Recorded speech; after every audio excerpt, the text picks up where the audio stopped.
साल 1398 दिल्ली के इतिहास का सबसे भयानक साल था। यह वो साल था जब दिल्ली में जगह जगह लाशें बिछी हुई थी। लगभग हर दुकान को लूटा जा चुका था। लोगों के सिरों की मीनारें खड़ी कर दी गई थी। दिल्ली ने इससे पहले इससे बड़ी तबाही कभी नहीं देखी थी। यह ऐसी तबाही थी जिसने दिल्ली को आने वाले 100 सालों के लिए वीरान कर दिया था। एक ऐसा हमला जिसे 1600 किलोमीटर से दूर आए एक क्रूर, सनकी और लंगड़े आक्रमणकारी ने अंजाम दिया था। यह खुद को चंगेज खान का सच्चा भक्त कहता था, लेकिन जो काम चंगेज खान और उसके बाकी वारिस नहीं कर पाए थे, वो इस लंगड़े सुल्तान ने कर दिखाया था। इस सुल्तान ने दिल्ली की लूट को अंजाम दिया था। यह लंगड़ा सुल्तान कोई और नहीं बल्कि तैमूर लंग था। वो तैमूर लंग जिसने दिल्ली की जनता को लूटने के लिए बर्फ की चट्टान से लेकर झुलसा देने वाले रेगिस्तान तक और सतलुज, रावी और झेलम जैसी नदियों के उफान से लेकर दुनिया की छत यानी पामीर के पठार तक की फिक्र नहीं की थी। लेकिन तैमूर के साथ चलने वाली तबाही ने सिर्फ दिल्ली को खत्म नहीं किया था। जैसे टिड्डियों की फौज अपने रास्ते में आने वाले हर एक खेत को तबाह कर देती है, वैसे ही तैमूर की सेना भी साल 1398 में एक टिड्डी दल था जो कि अपने रास्ते में आने वाले हर एक शख्स को, हर एक राज्य को मौत की नींद सुलाता चला गया। इसमें लाखों मासूम थे। वो हिंदू भी थे और मुसलमान भी थे। जो भी तैमूर की चपेट में आया वो मारा गया। लेकिन सवाल आता है कि तैमूर ने दिल्ली पर हमला क्यों किया? ऐसा क्या था दिल्ली में कि तैमूर ने 1600 किलोमीटर लंबा सफर तय किया? ये सब जानने के लिए वीडियो को इन तक जरूर देखिएगा, क्योंकि अपना इतिहास नहीं जानोगे तो खुद को कैसे पहचानोगे। दोस्तों, रनिंग के लिए, फिट रहने के लिए अगर आप शूज देखना चाहते हैं तो शॉप नाउ पर क्लिक करके आप इन शूज को ट्राई कर सकते हैं, जो कि काफी कंफर्टेबल है। इतिहास में दिल्ली सिर्फ सत्ता का केंद्र नहीं थी, बल्कि दुनिया के सबसे अमीर शहरों में से एक भी थी। सदियों से इस शहर पर मुस्लिम हमलावर कब्जा करने की कोशिश करते रहे। इस कोशिश में साल 1192 ईस्वी में मोहम्मद गोरी ने दिल्ली के शासक पृथ्वीराज चौहान को हराकर पहली बार दिल्ली को जीता। इसके बाद दिल्ली पर गुरीदों की जगह गुलाम वंश की सत्ता स्थापित हुई। साल 1206 में स्थापित गुलाम वंश और उसके बाद आने वाली शताब्दियों में उसके उत्तराधिकारियों और दूसरे राजवंशों ने सल्तनत का विस्तार किया और भारत के बहुत बड़े हिस्से को जीता। इन जीतों ने दिल्ली की संपत्ति और पॉपुलेशन दोनों को बढ़ाया। अलाउद्दीन खिलजी और फिरोज शाह तुगलक जैसे सुल्तानों ने बहुत सारा माल लूटा और दिल्ली को दुनिया के सबसे अमीर शहरों में से एक बना दिया। इन मिलिट्री की जीतों ने दिल्ली की संपत्ति और जनसंख्या दोनों में वृद्धि की। विजयी सुल्तानों ने बहुत सारा माल लूटा और उसे अपनी राजधानी की शोभा बढ़ाने के लिए दिल्ली वापस भेज दिया। शहर की इकोनॉमी को मजबूत करने के लिए बंदी बनाए गए कारीगरों की भीड़ को भी दिल्ली वापस ले जाया गया। इसके खजाने की कहानियां सुनकर कई सारे शासक सोने की चिड़िया कहे जाने वाले हिंदुस्तान पर हमला करने आते थे। कभी चंगेज खान ने भी दिल्ली पर हमला करने की सोची थी तो अलाउद्दीन खिलजी के दौर में मंगोलों ने 5 बार भारत पर हमला करने की कोशिश की। हालांकि इन मंगोलों को कामयाबी नहीं मिली। लेकिन फिर आता है साल 1398 जब तैमूर लंग भारत आया। जब तैमूर लंग भारत आया तब दिल्ली नहीं बच पाई। तबाही की एक ऐसी आंधी आई कि सब कुछ तबाह हो गया। लेकिन दिल्ली पर हमला करने तैमूर आया क्यों था? 14वीं सदी के आखिर तक आते आते दिल्ली कमजोर हो चुकी थी। बलबन, अलाउद्दीन खिलजी और फिरोज शाह तुगलक जैसे ताकतवर सुल्तान अब नहीं रहे थे। इनफैक्ट 1388 में फिरोज शाह तुगलक के बाद कोई भी मजबूत सुल्तान दिल्ली की गद्दी पर बैठा नहीं था। ऐसे में जब तैमूर लंग अफगानिस्तान में हमले कर रहा था, तब उसे दिल्ली घूम कर आने वाले एक जासूस ने खबर दी।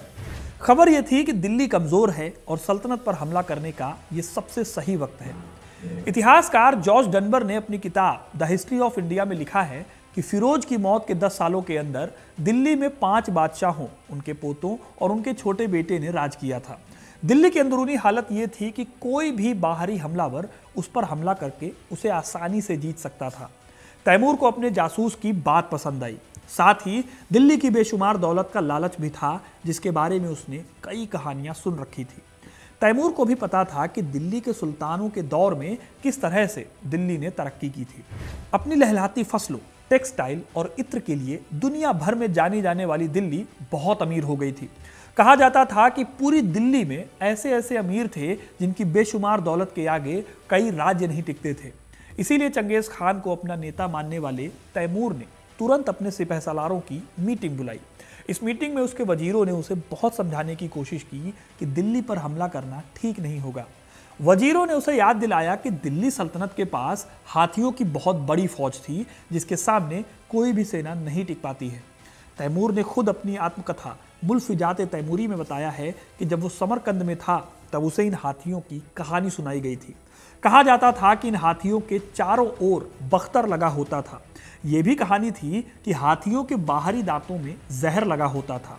इन हाथियों पर तीरों और भालों का कोई असर नहीं होता था। ये हाथी सूंड में किसी को भी लपेटकर कुचल दिया करते थे, पेड़ तक उखाड़ दिया करते थे। ये इतने ताकतवर थे कि सामने वाली सेना हाथियों के आगे फेल हो जाया करती थी। अब इस तरह की बातें सुनकर बहुत सारे लोग पीछे हट जाते, लेकिन तैमूर ऐसा नहीं था। उसे इस तरह के चैलेंज खूब पसंद थे। वो अपने पूर्वज चंगेज खान की तरह ही दुनिया को जीतना चाहता था। इसलिए उसने अपने वजीरों की बातों को नज़रअंदाज कर दिया। उसे दिल्ली की दौलत चाहिए थी। इसलिए उसने कुछ दिनों बाद फिर से वजीरों को बुलाकर कहा कि कुछ ही महीनों की बात है, अगर दिल्ली पर फतेह होती है तो बहुत सारा माल मिलेगा, और अगर ज़्यादा दिक्कतें आएंगी तो वापस चले जाएंगे।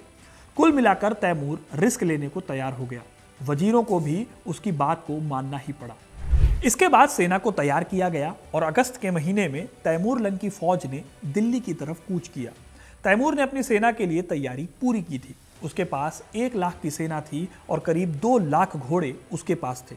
इतनी बड़ी सेना के साथ उसे 1600 किलोमीटर का सफर तय करना था। यह सफर भी आसान नहीं था, क्योंकि इस दौरान उसे सबसे ज्यादा मुश्किलों का सामना करना पड़ा। इतिहासकार जस्टिन मोरजी अपनी किताब Tamerlane sword of Islam conqueror of the world में लिखते हैं कि तैमूर लंग को जंग लड़ने का बहुत अच्छा खासा एक्सपीरियंस था, लेकिन दिल्ली तक आने वाले रास्ते की दिक्कतें उसे पता ही नहीं थी। समरकंद से दिल्ली के बीच बर्फ से ढकी चट्टानें थी, गर्मी से झुला देने वाला रेगिस्तान था और बंजर जमीन का बहुत बड़ा इलाका था, जहां सैनिकों के खाने के लिए एक दाना तक भी नहीं उगाया जा सकता था। अब दोस्तों, कोई और सेना होती तो शायद आधे रास्ते लौट जाती, लेकिन तैमूर को यह मंजूर नहीं था। मरते हुए घोड़ों और अपने सैनिकों को मरते देखने के बावजूद उसने चलना नहीं छोड़ा। करीब 3 महीने तक लगातार सफर करते करते आखिरकार तैमूर लंग सिंध के पास आ पहुंचा। दिल्ली अब उससे कुछ 100 किलोमीटर ही दूर थी।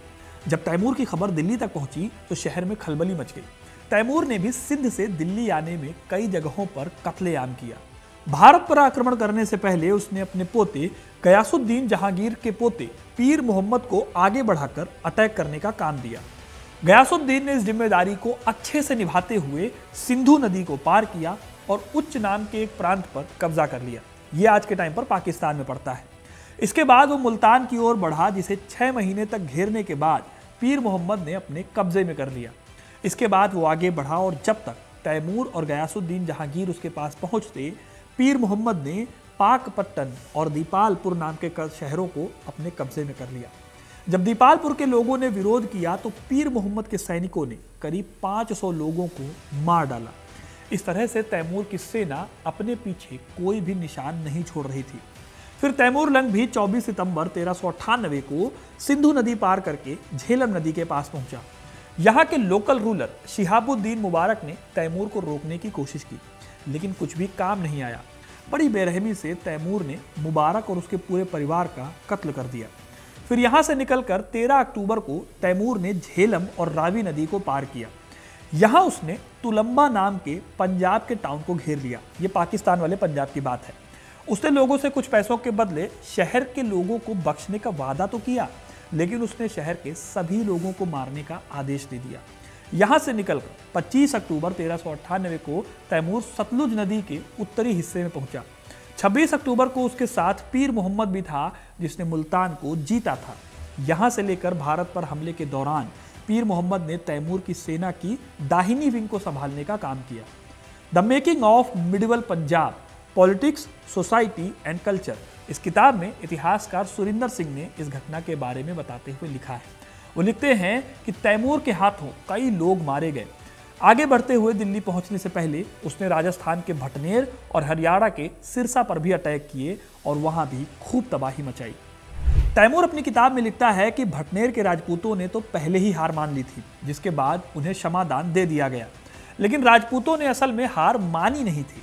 भटनेर के राजपूत राजा दुलाचंद ने हिंदुओं और मुसलमानों को मिलाकर अपनी एक सेना बनाई और दोबारा तैमूर लंग को चैलेंज दिया, लेकिन इस बार भी तैमूर ने जीत हासिल की। तैमूर लिखता है कि थोड़े ही समय में दुर्ग के तमाम लोग तलवार के घात उतार दिए गए। घंटे भर में 10,000 लोगों के सिर काटे गए। इस्लाम की तलवार ने काफिरों के रक्त में स्नान किया। उनके सारो सामान, खजाने और अनाज को भी जो सालों से दुर्ग में इकट्ठा किया गया था, उन सब को मेरे सिपाहियों ने लूट लिया। मकानों में आग लगाकर राख कर दिया गया। इमारतों और दुर्ग को भूमिसात कर दिया गया। भटनेर के निवासियों के साथ जो हुआ, उसके हिसाब से हिंदुओं ने अपनी महिलाओं, बच्चों और संपत्ति को आग में फेंक कर जला दिया। जो लोग मुसलमान होने का दावा करते थे, उन्होंने अपनी महिलाओं और बच्चों के सिर काट दिए, जैसे कि वो बकरियां हों। ऐसा करने पर दोनों ही कम्युनिटीज ने आखिरी दम तक लड़ने का फैसला किया। 10,000 से ज्यादा हिंदू मौतें हुई। 13 नवंबर 1398 को तैमूर ने भटनेर को छोड़ दिया और फिर हरियाणा के सिरसा में भी एक कत्लेआम मचाते हुए वो फतेहाबाद से होते हुए आगे बढ़ा। उसके रास्ते में जो भी उससे लड़ा या भागता हुआ दिखा, उसने सबको मार डाला। अहरवान को जला दिया गया और लूटपाट की गई। ऐसे ही टोहाना नाम के कस्बे में लगभग 2000 जाट मारे गए। 29 नवंबर को पूरी सेना कैथल में इकट्ठा हुई और फिर पानीपत की ओर चल पड़ी। इसके बाद 10 दिसंबर को तैमूर ने लोनी पर कब्जा कर लिया और यहाँ के भी कई हिंदू निवासियों को उसने मार डाला।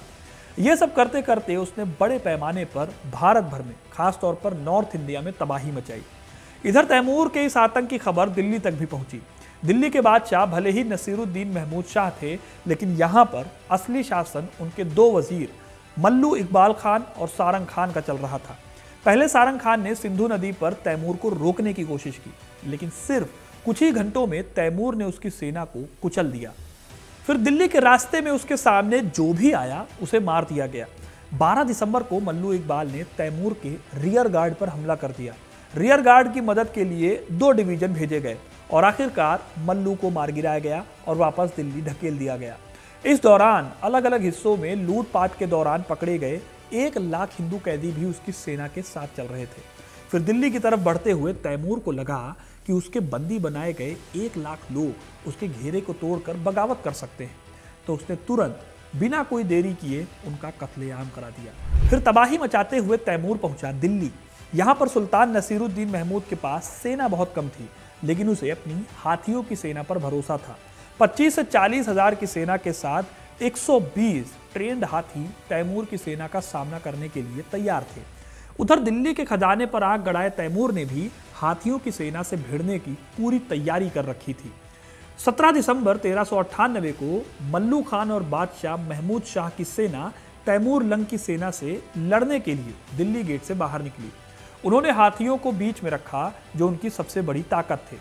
उन पर हथियारों से लैस सैनिक सवार थे।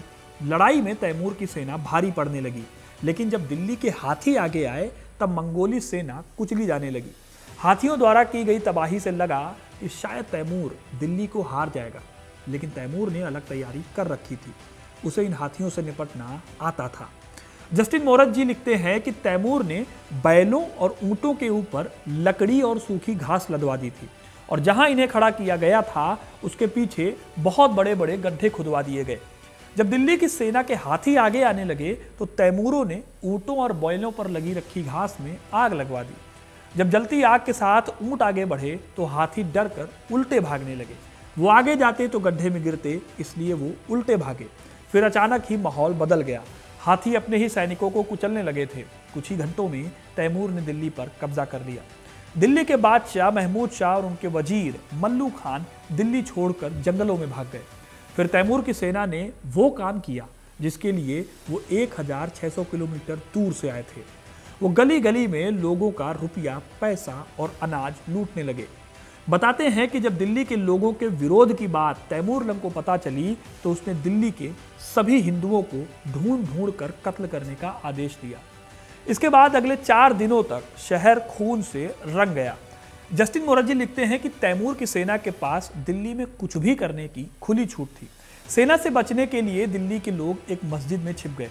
उन्हें लगा कि शायद सेना वहां नहीं आएगी, लेकिन सेना ने यहां मौजूद एक एक आदमी को मार दिया और फिर उनके कटे हुए सिरों की एक मीनार खड़ी कर दी। तैमूर लंग दिल्ली में केवल 15 दिनों तक रहा और इस दौरान उसके वजीरों और सैनिकों ने दिल्ली को बहुत बेरहमी से लूटा, फसलों को तबाह कर दिया और कुछ ऐसा हाल किया कि दिल्ली 100 साल बाद उभर पाई। तैमूर यहाँ खजाने को लूटने आया था। जितना हो सका उतना पैसा उसने लूटा और फिर तुरंत यहाँ से निकलकर समरकंद की ओर लौट गया। लेकिन समरकंद जाने से पहले भी उसने रास्ते में मेरठ और आगे चलकर कांगड़ा में भी खूब तबाही मचाई। 16 जनवरी 1399 को उसने कांगड़ा पर कब्जा कर लिया। इसके बाद उसने जम्मू कश्मीर की ओर प्रस्थान किया, जिसके राजा को उखाड़ फेंका गया और बंदी बना लिया गया। तो दोस्तों, ये थी कहानी तैमूर लंग के भारत पर हमले की। तैमूर के चले जाने के बाद नॉर्थ इंडिया पूरी तरह से तबाह हो गया था। दिल्ली तो 100 सालों तक इस हमले से उभर नहीं पाई थी। दिल्ली का कोई भी मालिक बचा नहीं था। हजारों लोगों की लाशों से शहर की हवा और पानी की आपूर्ति दूषित हो गई। यहीं से महामारी की शुरुआत हुई। कहते हैं कि तबाही इतनी भयानक थी कि शहर पूरी तरह से बर्बाद हो गया और जो लोग बचे थे वो सब मारे गए, जबकि पूरे 2 महीने तक दिल्ली में एक पक्षी ने भी पंख नहीं हिलाए। इस हालत तक दिल्ली बर्बाद हो गई थी। तो दोस्तों, ये थी कहानी दिल्ली पर तैमूर लंग के हमले की और दिल्ली के साथ साथ नॉर्थ इंडिया के बर्बादी की। आपको ये कहानी कैसी लगी कमेंट करके जरूर बताइएगा। वीडियो को लाइक और शेयर करना ना भूलें और ऐसी इंटरेस्टिंग कहानियों के लिए, इतिहास से जुड़े रहने के लिए हिस्ट्री कनेक्ट को सब्सक्राइब जरूर करें।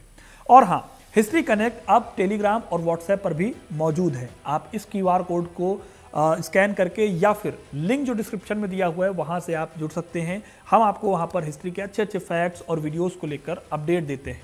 बहुत बहुत धन्यवाद।